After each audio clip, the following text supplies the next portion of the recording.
Hello everybody, this is Fernando for the latest Mafia and Gangsters video. Alright, let's go ahead and let's continue the wonderful book, Super Mafia, Organized Crime Threatens America by Jonathan Harris. Once again, continuing Chapter 8. Now the last go around we were talking about Chapter 8, which was involving Lawmen versus Mafiosi. I ended it on part 1 because this chapter is a little bit longer than the past ones.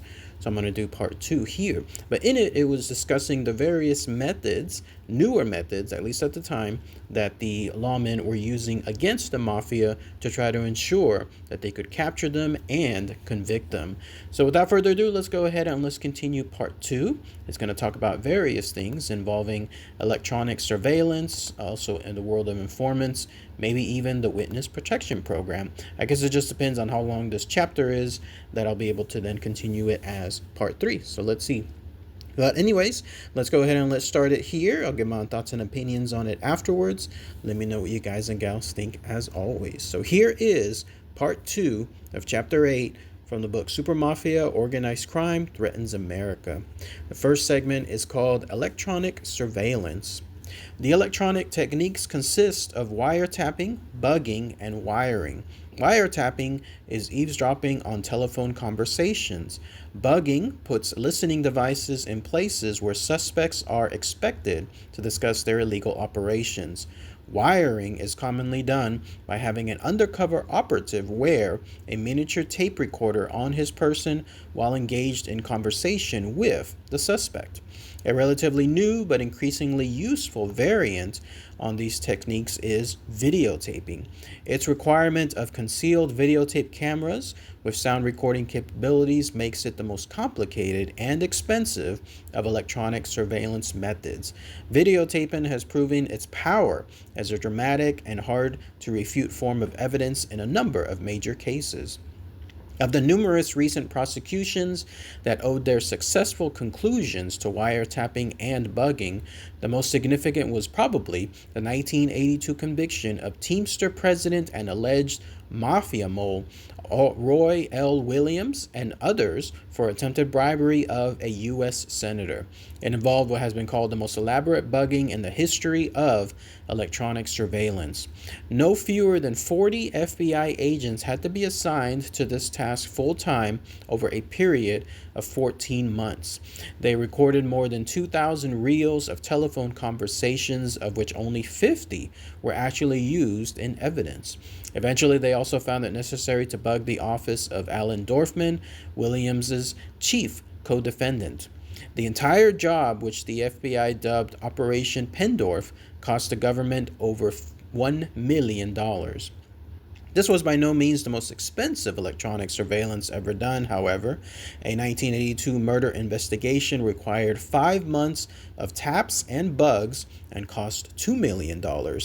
What with the man-hours spent monitoring the equipment, the average expense of a federal wiretap is estimated as $95,000 per interception. Now, this does not include the fees of the lawyers and the judges who then have to work with the evidence gathered. The federal government reported a total of $18 million spent on those techniques in 1982, but noted that there were also quote-unquote unreported costs. The regulations are extremely strict. No such surveillance is permitted without a court order. The investigators must convince the judge that probable cause exists to believe that a crime is planned or underway. They must prove that all other techniques have failed or are likely to. Each court order is valid for only 30 days and must then be reviewed or re-reviewed by the judge. Electronic surveillance can be hazardous. In 1997, a New York mob boss and his bodyguards discovered 2 New York policemen tapping his phone. They forced the cops at gunpoint to eat a considerable quantity of the tapes that they had made. In a more recent case, 2 mobsters were in a car with a man they suspected of planning to quote-unquote stool, i.e. give incriminating evidence to the authorities. A sudden movement on his part revealed that he was wired. 2 bullets in the head were his instant punishment. Electronic surveillance has been criticized on a number of grounds. Some law enforcement officials feel the results do not justify its heavy expense. Chief Attorney Edward A. McDonald has found it very unsuccessful and unproductive. Professional criminals know enough, he points out, to be very guarded in what they say on the telephone. They deal through emissaries. They send messages. McDonald much prefers undercover operations, including the use of informants. In 4 years as U.S. Attorney in New Jersey, Herbert J. Stem racked up an awesome record against corrupt public officials. He convicted 8 mayors, 2 secretaries of state, 2 state treasurers, 2 county leaders, a congressman, and more than 60 others. And one of the cases that he did use a wiretap. Stem does admit that electronic surveillance has been indispensable in gambling investigations. The basic objection to this form of investigation is that it constitutes an intrusion into the privacy of the individual. In the course of a single investigation, thousands of conversations between innocent people may be picked up. Leading the opposition to electronic surveillance is the American Civil Liberties Union, the ACLU. Until very recently, it took an extreme position. The ACLU stands unequivocally against wiretapping or the use of other electronic eavesdropping devices by any person or agency for any reason whatsoever. It rests this policy on the specific stipulations of the Fourth Amendment. That amendment forbids unreasonable searches and seizures.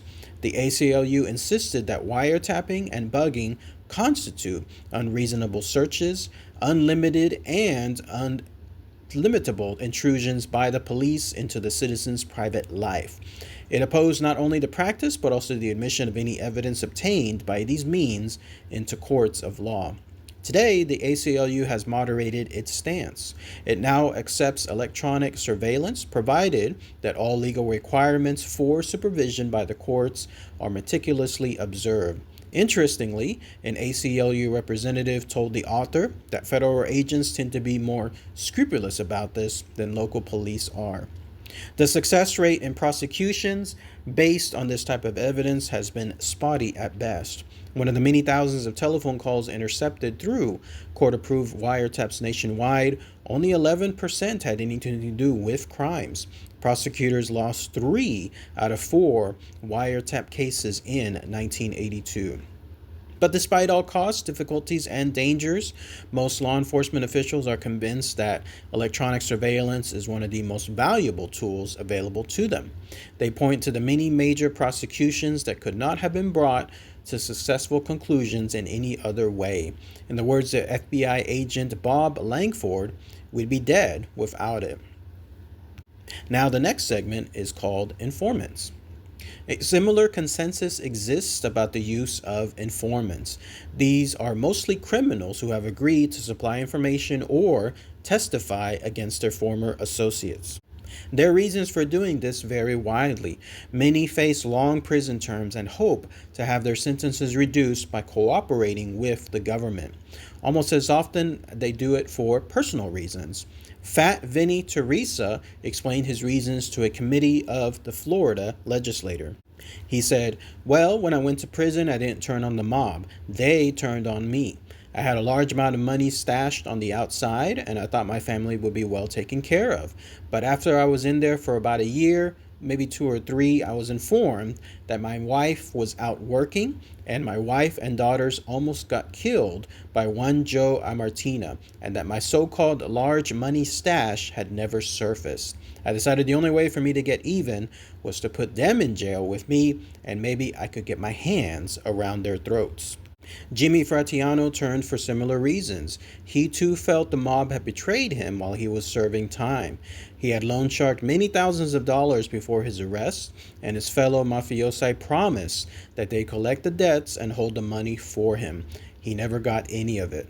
Fearful of his reputation as a cool and deadly killer, the top Los Angeles mobsters put out a contract on him despite his many years of loyal service. Fratiano decided to inform. He would then make them pay for what they had done to him. After that, several major mafia prosecutions succeeded because of his extremely accurate inside information.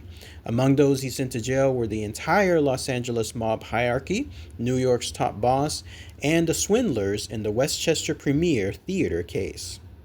His biographer summed up Fratiano's feelings. This was a vendetta in the best mafia tradition. They were not in prison. They would rot in prison, and if in the distant future he must die for it, he was ready for that too. It would be an honorable death. Informants are often still active in their criminal pursuits while working with the authorities. They are permitted to continue as long as they provide useful information. A recent survey in Baltimore, for example, showed that some 800 individuals engaged in the drug trade were cooperating with the police. These extended contacts with functioning criminals create serious dangers of corruption of the police. The entire practice of using these individuals as informants has come under severe criticism as both immoral and illegal. There have been a number of instances in which federal and local law enforcement agents have become embroiled in drug trafficking as a result of their work with such informants. Using mafia informants creates special problems. Every mafioso knows that if he turns, a contract will instantly and automatically go out on his life. The only way these men can be persuaded to talk is if the government can give them two essential guarantees: protection from the mob and immunity from prosecution. Then that's it. That's everything associated with part 2 of chapter 8 from Super Mafia: Organized Crime Threatens America. So let's go ahead and let's talk about that here. Again, this is the chapter that's titled Lawmen versus Mafiosi. And as mentioned at the beginning of this video, we saw several ways that the lawmen are doing this, especially when it comes to newer ways.